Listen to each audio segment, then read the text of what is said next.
the glories of the 13th chapter of the Bhagavad Gita from the Padma Purana. Lord Shiva said, "O Parvati, please hear the unlimited glories of the 13th chapter of the Srimad Bhagavad Gita, by hearing which you will become very happy.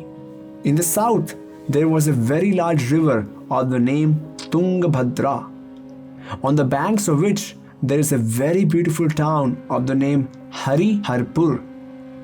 There the deity of Lord Shiva, known by the name Harihar, is worshipped. One who has his darshan attains auspicious things. In Hariharpur lived one Brahmana by the name of Hari Dikshit, who was very learned and lived a simple, austere life. His wife was called Durachara by the people. The reason for this was due to her low-class activities. She would always speak to her husband in abusive language, and she had never slept with him. She was always rude to her husband's friends, and she would keep company with other men to satisfy her lusty desires. She was also addicted to taking various kinds of intoxicants.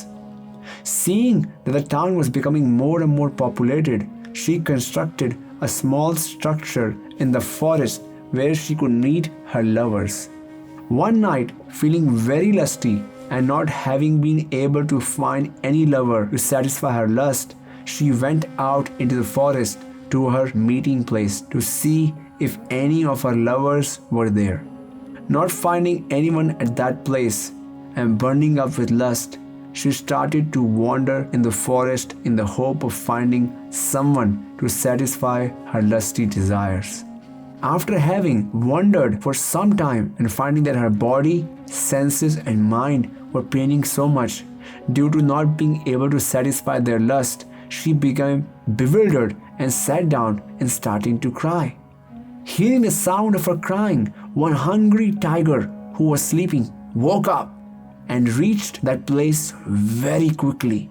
Hearing the tiger coming, the lusty woman got up and thinking to herself that surely someone is coming to satisfy her needs, she all of a sudden saw a tiger arrive in front of her. He was about to rip her apart with his sharp claws. At that time, the lusty woman addressed the tiger, "O tiger, why have you come here to kill me? First, you must tell me this, and then you can kill me." That king of animals refrained from killing Durachar and laughed, and then he related the following story. In the south, there is a river of the name Malapaha, on the bank of which is the town of Muniparna. At that place is a famous deity of Lord Shiva known as Panchalinga.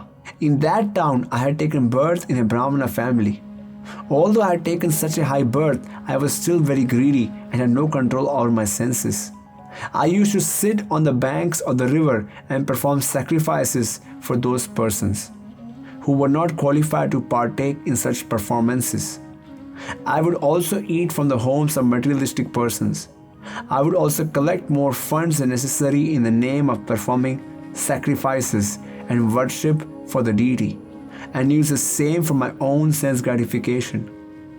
I would also criticize those brahmanas who were strictly following the regulatory principles, and I would never give charity to anyone.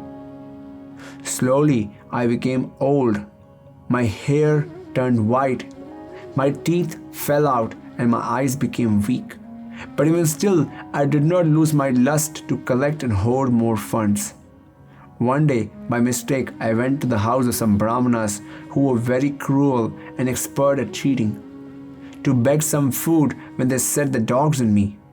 One of those dogs bit my leg and I fell over and very quickly died. After that, I attained this tiger's body and I'm living in this dangerous forest. Fortunately, I'm able to remember my last birth, and in this birth, I do not attack any devotee, sannyasi or chaste lady. Only those sinful persons and unchaste women I take as my food. As you are the most unchaste and sinful women, you will definitely become my lunch." After the tiger had finished his narration, he devoured the sinful women. Thereafter the Yamadutas threw her into the hell known as Duyada, which is a lake full of stool, urine, and blood.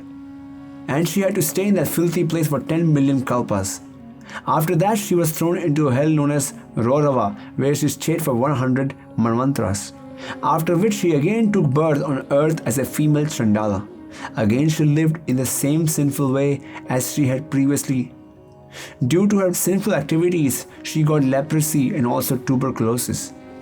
By chance and good fortune, she once went to the holy place of Hariharpur, and close to the temple of Jambaka Devi Parvati, she saw the great saint Vyasadeva, who was always reciting 13th chapter of Srimad Bhagavad Gita. From his mouth she heard that recitation, and becoming attracted, she heard it again and again. And by that hearing, she was able to give up that body of a Chandala and becoming completely free from the reactions of her past sinful activities. Then she attained a four-armed form similar to Lord Vishnu, and she was taken to Vaikuntha. Thus ends the glories of chapter 13 of Srimad Bhagavad Gita from the Padma Purana.